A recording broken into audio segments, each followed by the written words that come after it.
Bismillahirrahmanirrahim. Assalamualaikum warahmatullahi wabarakatuh.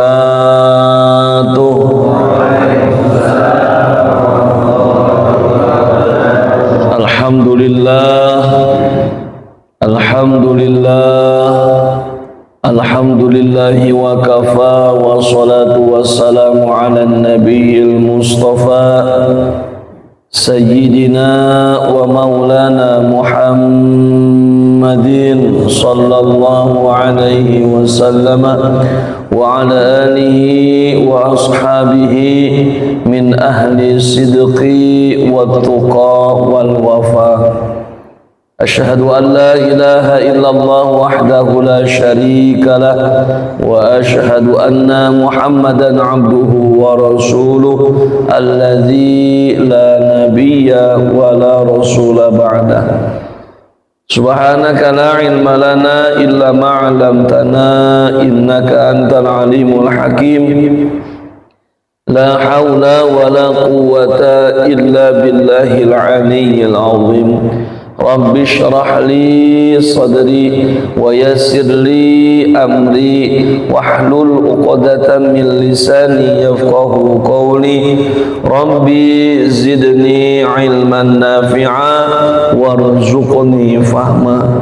Allahumma rzuqna fahman nabiyyin wa hifdzal mursalin wa ilhamal malaikatil muqarrabin bi rahmatika ya arhamar rahimin walhamdulillahi rabbil alamin. Hadirin wal hadirat, mustami'in wal mustami'at, bil khusus para alim ulama, para guru yang saya hormati, sepuh bini sepuh, para tokoh yang hadir, dan terkhusus jamaah mushola al-barakah yang sama-sama hadir. Mudah-mudahan hadirnya kita di tempat ini menjadi wasilah Allah ridho kepada kita semuanya. Puji dan syukur kita panjatkan kehadirat Allah. Alhamdulillah wa syukru ala ni'amillah. Di malam ini, di tempat ini kita kembali bisa berjumpa, berkumpul, bertatap muka dalam agenda yang merupakan rutinitas kita, sehingga disebutnya pengajian rutin setiap Sabtu malam Ahad atau Sabtu malam. Mudah-mudahan apa yang kita kerjakan yang diawali dengan niat di dalam hati, di rumah masing-masing, dengan melangkahkan kaki, mengayunkan tangan, dan tadi kita telah awali dengan sholat maghrib berjamaah, dan sekarang insyaallah kita lanjut dengan pengajian, dengan ta'lim. Mudah-mudahan apa yang kita lakukan ini semuanya menjadi asbab, semuanya menjadi wasilah Allah tambahkan keberkahan dalam kehidupan kita. Amin ya rabbal alamin. Salawat beriring salam selamanya dan seterusnya semoga terlimpah curahkan kepada Rasul sang panutan. Beliau adalah Nabi kita semuanya yang sering disebut namanya, dan kita pun sangat-sangat mengharapkan syafaatnya. Beliau adalah Habibana wa Nabiyana Muhammad sallallahu alaihi wasallam. Mudah-mudahan kita termasuk umatnya yang mendapatkan syafaat dunia sampai akhirat kelak. Amin ya rabbal. Allahumma salli wa sallim wa barik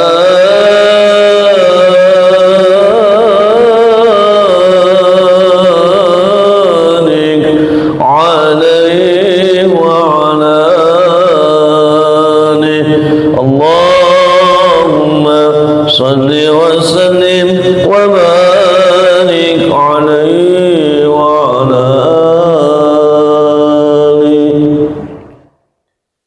salatullah salamullah ala rasulillah. Salatullah salamullah ala yasin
Allahumma salli wa sallim wa barik alaihi wa ala alihi. Alhamdulillahi rabbil alamin. Sehat semuanya? Alhamdulillah, mudah-mudahan kesehatan senantiasa Allah berikan kepada kita, karena sadar tidak sadar sehat itu adalah modal yang sangat penting untuk kita bisa lebih menyempurnakan ibadah kita kepada Allah Subhanahu wa ta'ala. Karena ketika diri kita sedang tidak sehat, sedang dalam keadaan sakit, maka jangankan untuk ibadah, makan pun tidak enak, istirahat pun tidak nyaman ya. Makanya mintalah kepada Allah nikmat sehat itu, dan ketika sehat itu ada dalam diri kita, pergunakan untuk taat kepada Allah Subhanahu wa ta'ala.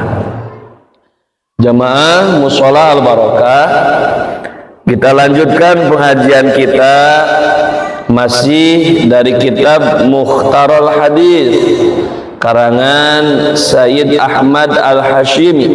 Mudah-mudahan kita yang hadir keberkahan ilmu beliau, keberkahan doa-doa beliau, dan mudah-mudahan apa yang kita kaji di malam hari ini bisa menjadi pegangan dan tuntunan kita untuk kehidupan sehari-hari, insya Allah.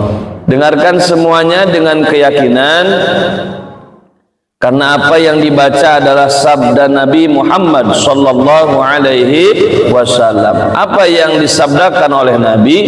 Kata Nabi, "U'budur Rahman wa at'imut ta'am wa afshus salam tadkhulul jannata bisalam." Rawahu Tirmidzi an Abi Hurairah. Jadi hadis ini sanadnya dari Abu Hurairah, diriwayatkan oleh Imam At-Tirmidzi, yang mana dalam hadis ini baginda Nabi Muhammad sallallahu alaihi wasallam membuka dengan kalimat U'budur Rahman. Jadi kalau dalam bahasa ilmu nahwu dan shorab, di sini ada fi'il amar. Ya, ada apa Pak? Fi'il amar. Artinya itu adalah perintah. Ya, siapa yang diperintah? Karena kita yang sedang mengaji, otomatis perintah ini pun bisa berlaku untuk kita. Kalau ini adalah sabda Nabi, maka setelah dilakukan oleh Nabi, ini pun disampaikan kepada umatnya. Dan kita yang hadir di tempat ini mengaku sebagai umat baginda Nabi Muhammad sallallahu alaihi wasallam. Apa perintah yang disabdakan oleh Nabi? Kata Nabi, "U'budu", beribadahlah. Jadi kita diperintahkan oleh Nabi, disuruh oleh Nabi, "U'budu", beribadahlah Ar-Rahman, kepada Dat yang Maha Rahman, yang tiada lain tiada bukan, itu adalah Allah Subhanahu wa ta'ala. Kalau berbicara ibadah, saya yakin Bapak Ibu yang hadir, para sepuh, para saudara sekalian yang sama-sama hadir, kita sudah paham memang tugas kita yang mengaku diri sebagai manusia yang Allah ciptakan dari golongan manusia, maka kita sudah tahu bahwa firman Allah di surah Az-Zariyat, Allah mengatakan, "Wa ma khalaqtul jinna wal insa illa liya'budun." Tidaklah kami ciptakan golongan jin dan golongan manusia, bangsa jin dan bangsa manusia, kelompok jin dan kelompok manusia, manusia illa liya'budun, kecuali untuk beribadah kepada Allah Subhanahu wa ta'ala. Jadi tugas kita yang pertama, kewajiban kita yang pokok sebagai makhluk Allah, makhluk itu sebagai yang diciptakan oleh Allah, maka tugas kita yang paling pokok dan utama adalah beribadah kepada Allah. Ya, beribadah kepada Allah. Dalam bahasanya ibadah dibagi dua. Ada ibadah yang sifatnya langsung kepada Allah, ada ibadah yang tidak langsung kepada Allah. Ada ibadah yang hubungan kita dengan Allah sifatnya langsung. Ya, ada juga ibadah yang melalui makhluk-makhluk Allah yang lainnya. Contoh mana? Ibadah yang sifatnya langsung yang tadi kita kerjakan. Contohnya adalah ibadah sholat. Ya, ketika kita sholat tadi, itu kita sedang beribadah kepada Allah. Kita sedang mengabdikan diri kepada Allah. Bahkan dalam urusan sholat mah luar biasa. Sholat itu pokoknya daripada ibadah, rasul ibadah, inti sarinya daripada ibadah itu ada dalam sholat. Ya, sholat kita kepada Allah. Ketika kita mengerjakan sholat, semua fokus. Tidak boleh kita lirik kanan, lirik kiri. Tidak boleh kita gerak sana, gerak sini. Bahkan dalam madhab Syafi'i, jangankan bergerak yang hebat, jangankan bergerak yang kuat, menggaruk saja lebih dari 3 kali bisa membatalkan sholat. Ya, madhab Syafi'i itu. Makanya ketika kita sholat fokus. Makanya kan di iftitah tuh, ya, inni wajjahtu wajhiya lilladzi fataras samawati wal ardh hanifan musliman wa ma ana minal musyrikin. Inna salati wa nusuki wa mahyaya wa mamati lillahi rabbil alamin. Seandainya kita paham tuh makna doa itu, udah malu kita kalau sholat, Pak. Kita udah bilang, inna sholati, sesungguhnya sholatku, wa nusuki, dan ibadahku, wa mahyaya, hidupku, wa mamati, matiku, lillahi rabbil alamin. Kalau kita berbicara sholatku untuk Allah, ya, kita mau ngasih sholat yang seperti apa? Kita mau ngebanggain sholat yang mana? Sedangkan tak jarang diri kita kalau lagi sholat memang masih banyak kekurangan. Ya, saya sering mengatakan di dalam sholat ada 2 rukun, ada 2 sunat, ada rukun qauli, ada rukun fi'li, ada sunat hayat, ada sunat ab'ad. Artinya perbaiki tuh yang 2 rukun sama 2 sunat tadi, gerakannya benahin, bacaannya betulin. Ya, mana bacaan yang termasuk rukun, mana gerakan yang termasuk rukun, kita betulin. Termasuk sunnahnya, ada sunat hayat, ada sunat ab'ad. Mana yang termasuk sunat hayat, mana yang termasuk sunat ab'ad, kita benerin. Sehingga ke depan mudah-mudahan sholat kita betul-betul diterima oleh Allah Subhanahu wa ta'ala. Ya, itu perumpamaan ibadah yang sifatnya langsung atau disebutnya ibadah mahdhah. Ya, ibadah mahdhah. Yang kedua ada ibadah ghair mahdhah. Ya, mana ibadah ghair mahdhah? Yaitu ibadah yang tidak langsung. Berarti mana contohnya? Mungkin bisa diumpamakan zakat, ya, infak, sedekah, hibah, wakaf, ya, ataupun amaliyah-amaliyah yang memang sifatnya ibadah itu melalui perantaraan manusia. Ya, berbuat baik, ya, sedekah kan tidak hanya dengan materi, bisa sedekah dengan tenaga, bisa sedekah dengan pikiran, bahkan berjumpa dengan saudara dengan wajah berseri-seri, tabassumuka, ya, tabassumuka itu apa, Pak? Senyum. Ada senyum, ada ketawa, beda ya, Pak. Beda nggak senyum sama ketawa? Kalau senyum gimana? 2 senti ke kanan, 2 senti ke kiri, itu senyum. Kalau ketawa ada suaranya.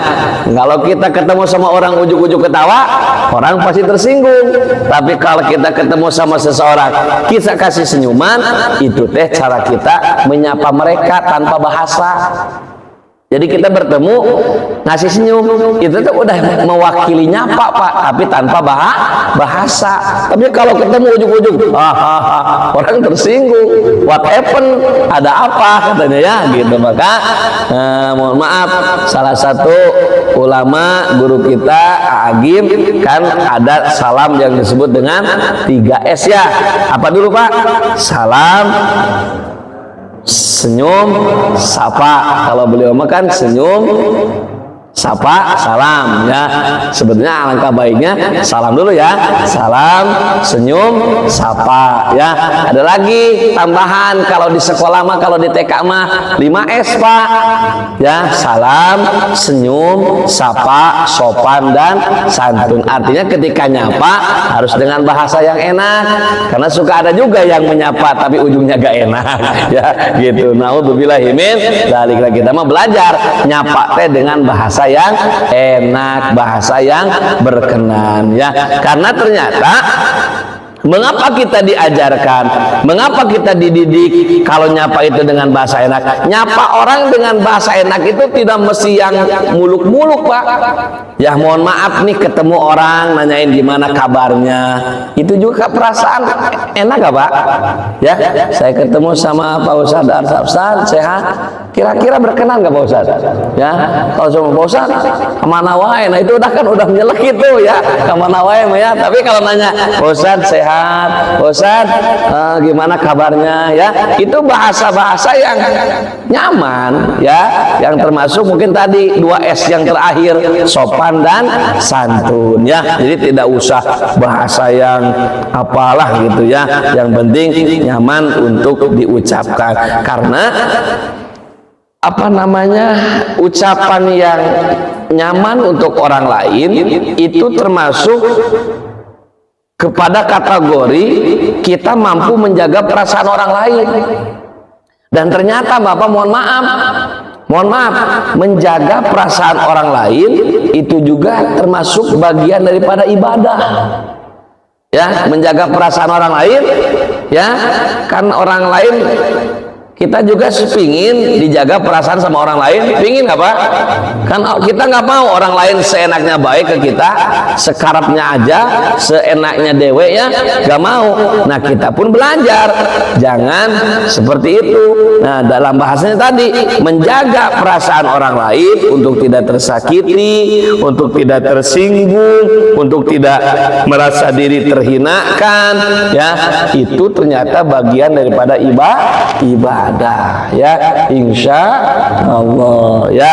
Itu yang pertama. Jadi ibadah teh kalau dipikir-pikir mah banyak juga, ya. Cuman tadi dalam bahasanya ada 2, ada ibadah mahdhah, ada ibadah ghair mahdhah. Mahdhah langsung sama Allah hubungannya, ibadah ghair mahdhah yang sifatnya melalui makhluk Allah yang lain. Ada perantara dulu. Nah, ada perantara dulu. Itu yang pertama. Yang kedua, setelah Nabi memerintahkan kepada kita ibadah kepada Allah, Nabi mengatakan wa at'imut ta'am. Ya, dan kasihlah makan. Ya, kalau bahasa kasihlah makan, maka secara makna yang ditujukan ini adalah yang paling dianjurkan kepada fakir dan miskin. Ya, tetapi tidak disalahkan juga bukan hanya ke fakir miskin, ke saudara, ke tetangga, ke teman, atau ke siapapun orang yang kita mau berikan, tak jadi masalah, Pak. Tak jadi masalah. Bahkan mohon maaf, memberi makan, mohon maaf, sekalipun orang itu berbeda akidah sama kita, nggak dilarang. Nggak dilarang. Misalnya mohon maaf, apalagi kita tahu bahwa ada orang yang secara akidah tidak seiman seagama sama kita, tetapi secara tinggal dia sebangsa setanah air, bahkan sama kita sekampung, sewilayah. Kita teh lihat beliau teh memang mohon maaf susah untuk menemukan makan, susah untuk mencari makan. Kita kasih, walaupun beda agama, walaupun beda akidah sama kita, itu tidak dilarang. Mangga, Pak. Bahkan itu secara tidak langsung sedang mensyiarkan bahwa Islam itu terkenal dengan kepeduliannya. Ya, jadi Islam teh peka, Pak, melihat orang yang butuh ditolong, tolong, yang butuh dibantu, bantu. Jangan berpangku tangan. Ada orang yang ditolong diam, malah bagian posting foto aja. Ya, ada yang butuh dibantu, malah kitanya pergi. Naudzubillahi min dzalik. Silakan kita berbagi dengan siapapun, ya, utamanya perhatikan fakir miskin. Yang kedua siapa? Yatim piatu. Ya, silahkan perhatikan sama kita. Karena mengapa 2-3 kategori ini disebutkan? Karena ini memang termasuk orang-orang yang dalam bahasanya dan dalam golongannya adalah yang harus dibantu sama kita. Ya, gitu. Karena kan secara mana fakir, orang yang tak punya pekerjaan, otomatis tak punya penghasilan. Miskin punya pekerjaan tapi tak mencukupi. Ya, anak yatim pun sama, apalagi mohon maaf, anaknya yatim, ibunya termasuk kategori fakir atau miskin, itulah yang harus sangat diutamakan sama kita. Ya, tapi di tempat tetangga nggak apa-apa. Ya, Ustadz, tetangga saya mah pada cukup semuanya, pada kaya semuanya, tidak dilarang berbagi makanan, Pak. Mangga. Bahkan apa?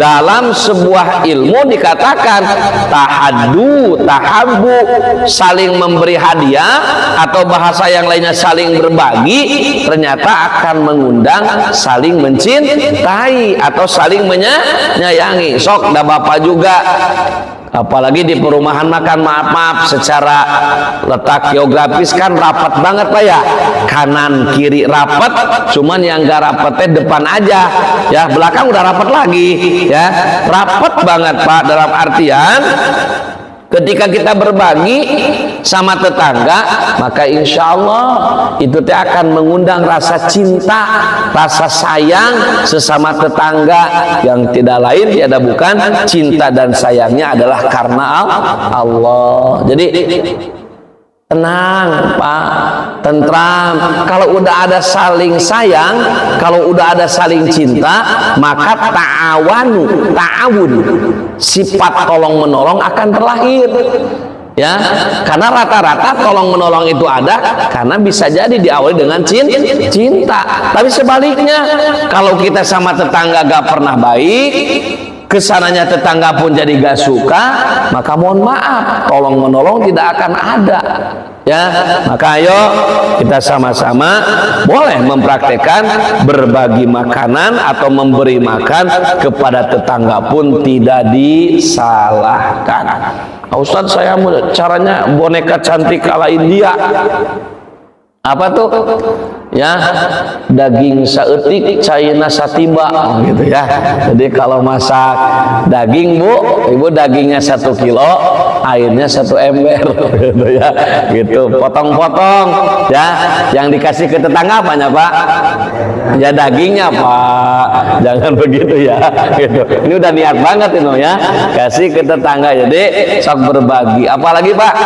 Dulu ya pernah guru saya mengajarkan, kalau kamu memasak di rumah lalu aroma masakan itu terisap sama tetangga, maka tetangga itu perlu dikasih loh, Pak. Ya, khawatir apa, Pak? Khawatir mendolimi. Kalau orang Sunda bilang mah ngate milaraan, bahasana teh, Pak, ya, milaraan. Apalagi yang sedang hamil ya, gitu. Itu kan bahaya, Pak, ya. Tapi yang hamil jangan terlalu mau, Bu, ya. Apa-apa mau, apa-apa mau ya. Sebetulnya nah itu. Jadi aroma masakan itu ya kan suka sampai itu, Pak, ya. Makanya suka disiasati sekarang mau pakai heksos ya, gitu ya. Ruangannya biar tidak tercium gitu ya. Ya biar tidak terisap gitu, Pak, ya. Jadi Bapak-bapak yang dirahmati Allah, untuk berbagi makanan wa'at imutoam di sini ya, memang yang dianjurkan pertama fakir miskin. Perhatikan, Pak, karena kan dalam hadis yang lain wallahu la yu'min, sampai Nabi 3 kali bersumpah ya. Nabi sampai 3 kali bersumpah. Wallah itu kan wawunya waw qasam.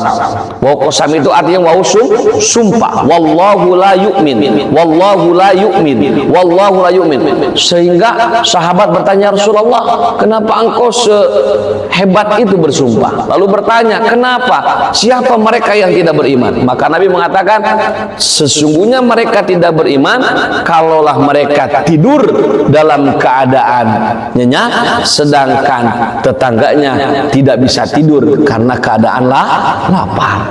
Ini kan kalau misalnya kita ngikutin hadis ini luar biasa, Pak. Sebelum tidur Bapak harus ke tetangga dulu. Ya, udah makan belum ya, gitu. Tapi tetangganya jangan bohong juga, belum ya. Udah bilang aja ya. Kalau kita ngikutin. Di sini apa, Pak? Ya makna yang paling luas tadi itu, Pak, ya. Toleransi, kepekaan, kepedulian ya. Kita tahulah, udah bapak-bapak juga udah paham tetangga kita seperti apa, Pak, ya. Ini mungkin ini mah dalam bahasanya cukup. Ini cukup, yang depan cukup. Kalau semuanya cukup berarti Bapak tidak apa-apa tuh, tidak terbebani dengan kalimat yang tadi ya. Tapi kalau Bapak sudah tahu di depan tetangga saya teh begini ya, Bapak tahu di depan itu yang suka kekurangan, yang di belakang, yang di kanan suka kekurangan, maka hadis tadi harusnya dipegangan. Jangan sampai kita tidur nyenyak karena perut kita kenyang, tapi tetangga kita justru juga bisa tidur karena perutnya lapar. Nauzubillahi min dzalik ya. Jadi yang keduanya berbagi makanan atau memberikan makan. Tadi udah dijelaskan kategori utama siapa, prioritas utama siapa, fakir miskin yatim piatu ya, atau kepada musafir bisa, Pak, ya, termasuk kepada tamu. Kalau ada tamu masuk teh minimal suguhin air, Pak, ya. Jangan tamu masuk air gak ada, cau gak ada, bolu gak ada ya. Minimal airnya suguhin ya, kalau bertamu teh gitu ya, minimal gitu ya. Kalau memang apa namanya, kita ingin mengatakan kalimat fal yukrim doifah ya, gitu, sediakan air. Kecuali kalau udah biasa menyediakan tapi airnya habis ya, itu mah beda cerita.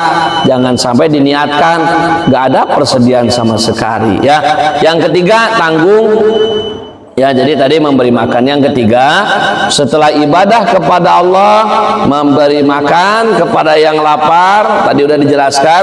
Yang ketiganya, wa absus salam, dan tebarkanlah salam, dan sebarkanlah salam. Ya, salam itu tahiyatan ala dinil Islam. Membaca salam itu bentuk penghormatan dalam agama Islam. Salam yang mana? Assalamu alaikum. Mohon maaf saya tanyakan mengapa salam yang mana. Sekarang sedang viral salam-salam yang lain, termasuk salam al-zaitun. Ya, naudzubillahi min dzalik. Enggak apa-apa, udah dikatakan benar sesat ya. Jangan tuh, kemarin kan di al-zaitun ada salam yang luar biasa, itu jangan ditiru. Udah, salam kita mah yang paling singkat 3 kata, 2 kata, assalamualaikum, itu paling singkat. Mau ditambahin assalamualaikum warahmatullahi, ditambahin lagi assalamualaikum warahmatullahi wabarakatuh, itu salam. Sok sebarkan salam. Bahkan kan kemarin udah dibahas ya, barang siapa orang yang bertemu, 2 orang bertemu, Pak, ini 2 orang bertemu ya, itu mah entah siapa, 2 orang bertemu lalu diucapkan salam. Mengucapkan salam hukumnya apa? Sunnah, menjawabnya wajib. Nah, dalam kitab Tanqiul Qaul Syarah Lubabul Hadis, barang siapa orang yang bertemu, 2 orang bertemu, lalu di antara keduanya ada yang membaca salam, ada yang menjawab, maka Allah menurunkan 100 rahmat, Pak. Allah turunkan 100 rahmat. Tapi di sini ada keistimewaan sunnah di balik wajib. Yang sunnah yang baca, yang wajib yang jawab. Mana keistimewaannya? Dari 100 rahmat yang tadi diberikan kepada orang yang berjumpa membaca salam, ternyata 60 rahmat diberikan kepada orang yang mengawali membaca salam. Yang menjawab dikasihnya 40. Makanya nanti kalau ketemu teh paheula-heula maca salam. Ya, gimana tuh Ustaz, nanti malaikat bingung. Udah, jangan mikirin itu. Yang penting mah kita duluan baca salam. Kalau itu baca salam, kita baca salam, ya kita baca salam langsung jawab. Misalnya kita assalamualaikum, itu sama waalaikum, ya udah jangan jawab waalaikumsalam. Urusan pahala nanti kirim malaikat aja yang nyatet. Gak usah nanya siapa tadi yang 60, gak usah ya. Itu pakai sweet segala, gak usah ya, dibagi. Itu baru berjumpa, Pak. Musofahani, udah mah baca salam, musofahah, jabat tangan. Apa, Pak? Allah akan gugurkan dosa. Coba lihat, Pak. Ini kan salah satu makna dari silaturahmi. Ini silaturahmi juga, Pak, bertemu. Makanya ya, silat itu kan menyambung, rahmi itu kasih sayang. Makanya dalam bahasa lain silaturahmi itu menyambung persaudaraan. Udah baca salam dapat rahmat, Pak, 100 dibagi 2, 60 bagi yang baca, 40 bagi yang jawab. Setelah itu berjabat tangan. Masya Allah. Apa? Allah akan ampuni dosanya selama jabat tangan itu belum terlepaskan. Oh, puasa berarti harus lama ya, terus kayak gini. Enggak juga ya. Awas sama-sama dipegang-pegang nanti ya, gitu. Nanti mananya beda juga ya. Intinya kalau ketemu itu, nah nanti itu, Pak. Berarti kalau tadi 3S kurang ya, Ustaz. Tadi kan senyum, salam, senyum, sapa. Nah, harusnya tambah lagi, Pak, salaman. Ya, tambah lagi jadi 6S ya, gitu. Nah, Agim mungkin dulu lupa ya, gitu. Sekarang kita main sama Irsan gitu ya. Jadi senyum, salam, assalamualaikum, kasih senyum, sedekah, ya.